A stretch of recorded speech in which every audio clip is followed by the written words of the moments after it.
When you try to find out your YouTube audience and niche separately, you actually end up confusing both because these two are not separate decisions. They are actually deeply connected. Your niche helps you decide what topics to make videos on, and your audience tells you exactly who you're making those videos for. And together, they shape everything you do on your channel. And that's why you should never treat them separately. So in this video, I'll show you how to find your YouTube audience and niche together in just 4 simple steps. So let's start with step number 1. So you will first start with your foundation. The real experiences, lessons, struggles, and insights that you already carry. Because your niche is actually a combination of all these things. So just ask yourself these questions and make a list. And at this point, it's possible that you have a long list of all those topics and interests, and it will almost seem impossible to pick 1 or 2 of them. But don't worry, this happens with almost every creator, and it's absolutely normal to have multiple interests and skill sets. So to get out of this confusion and reach clarity, just ask yourself this simple question: what do I want to be known for? And that's your channel positioning. That specific topic or relevant combination of topics for which people will know you or recognize you. Because if you try to be known for 10 random unrelated things from the start, then you will end up being known for nothing. So for now, just start with one clear promise or theme. Something that genuinely fits your interest, your experiences, and the type of creator you actually want to become. So try to be as specific as possible. Remember, at this point, you are not choosing a lifelong label. You are just choosing a starting point. And once people begin to trust you for that, you can easily expand your niche later on, of course, around relevant topics. And once you know what you bring to the table, ask yourself, who will relate to this the most? Since you're just starting out and maybe haven't even posted any videos yet, you won't have any real audience data right now. So this step is simply going to be a brainstorming session where you just imagine or visualize your ideal viewer based on the niche you selected. And at this point, you just think and imagine about your target audience age, lifestyle, profession, location, stage of life, interest, etc. And these basic details are usually called demographics. And they matter more than you think.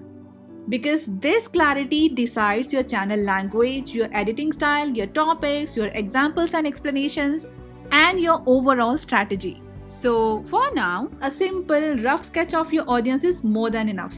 And later on, when you start posting videos, then you can refine all these details using real data right from your YouTube studio. So now that you have a rough idea of your audience, the next step is understanding their goals and where they are stuck right now. Now, your audience won't come and directly tell you their goals and problems, but you can still figure it out pretty easily. How? For that, you simply need your old shoes belonging to your past self. And here is the mindset behind it. Be in someone's shoes to truly understand them. So why not your past version? Because you have already been through that stage 6 months, 1 year, or 2-3 years ago. And honestly, who can understand that stage better than you? So your past self reveals both what you wanted to achieve and what blocked you from achieving it. So let's break this into 2 parts. So part 1 will be all about your audience goal. That exact point B where they actually want to reach. So while imagining your past self, just ask yourself, what was I trying to achieve back then? Like, what was my biggest goal at that time? And if you had multiple goals, then still list all of them. Because these goals represent what your viewer wants right now, because they are exactly where you once were, a few years ago or a few months ago. So now we predicted their goals. But whenever we try to achieve something and start our journey, we face so many challenges. And out of them, some challenges might be visible, like we already know what's stopping us. But sometimes we also face invisible blockers, like we don't even realize what's actually stopping us. Now, to understand these visible and hidden blockers, in part 2, you just simply need to answer these questions while standing in the shoes of your past self and imagining the most honest answers you would have given back then.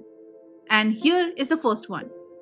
What confused me the most at that stage? For example, these were my confusions when I started YouTube. And once you identify your past self confusions like this, the next thing is to look at is your practical roadblocks. And ask yourself, what was stopping me from making progress? And in my case, it was overthinking, procrastination, time management, this management, that management, etc. So make a list of all possible issues like this. And after this, just ask yourself what mistakes kept stopping my progress. For example, I used to write my YouTube script just like blog post and almost over-explain everything. And I had set the wrong goals from the start. So just like me, you might have also made or repeated the same mistakes. So just note down all those mistakes and move on to this next question. What was I scared of back then? Or what fears held me back then? Now this category can easily include all those ifs, maybes, what ifs and I wish types of fears. Because these could be the exact fears your audience might also be facing right now. And then ask yourself how I felt at that stage. What emotions described me at that point? Because these emotions show exactly how your audience feels right now. Because they are also going through the same situations you already faced a few years ago or a few months ago. Now all these answers represent your audience point A, the exact place they already started their journey. But because of all these blockers, they are still stuck there and unable to reach point B. And that's where you come in. And just like a superhero, you help your audience move successfully from point A to point B through your channel. And to do this, you must clearly define the point B, the transformation you want to offer through your channel. And your point B must align with your audience's real struggles, goals, and ideally, it can even go beyond what they think is possible for them right now. Let's say someone might enter your channel just to get a small piece of information. But as they start watching your videos regularly, they might leave as someone who feels more disciplined, more confident, and more in control of their time and their life. And that's the part of defining a clear point B or overall transformation of your YouTube channel. And to define your point B, now you will need a fresh pair of shoes. Yes, because the old ones won't take you there. And please note, these shoes can belong to your current self, especially if you have already achieved the kind of transformation you want to promise through your channel. Or it can also belong to your future self, especially if you're documenting your journey as a beginner, just like I'm doing on this channel. And this is important because it slightly changes your role. Because at this point, instead of saying, let me take you from point A to point B, you might be saying, let's go from point A to point B together. Now, you can absolutely choose any one of them because both approaches work and both build massive trust. The only difference is the perspective you are speaking from. So, to define your channel's overall transformation or promise, you just need to answer these 5 questions. So, the question number 1 is, what big transformation do you help your audience achieve? Or you could simply ask yourself, after following your channel for a long time, what major changes will they experience? Now, this should be a practical and measurable transformation that actually gives your viewer a clear reason to consistently follow you for a long time. Now, the next question you should ask yourself is, what mini transformations help them reach that big transformation?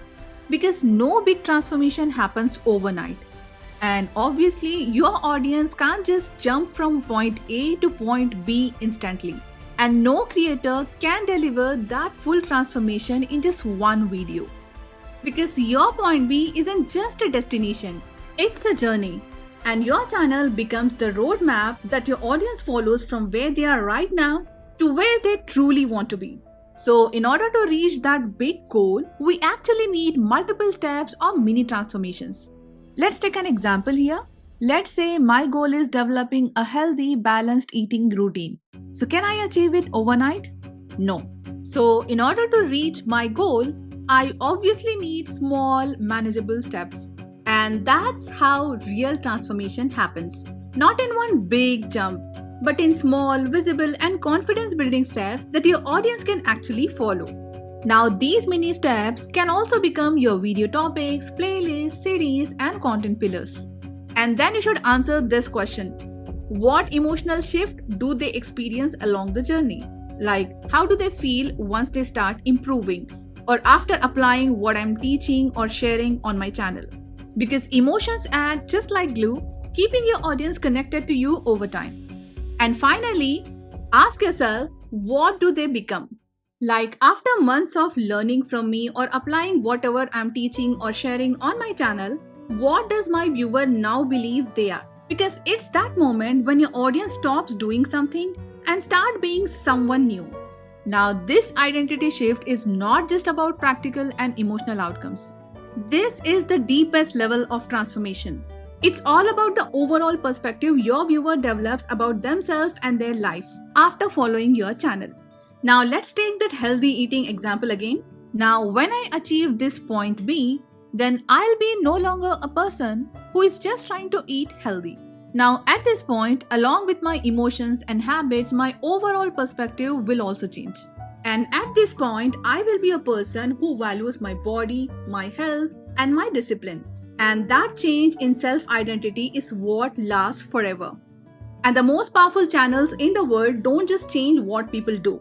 They actually change how people see themselves.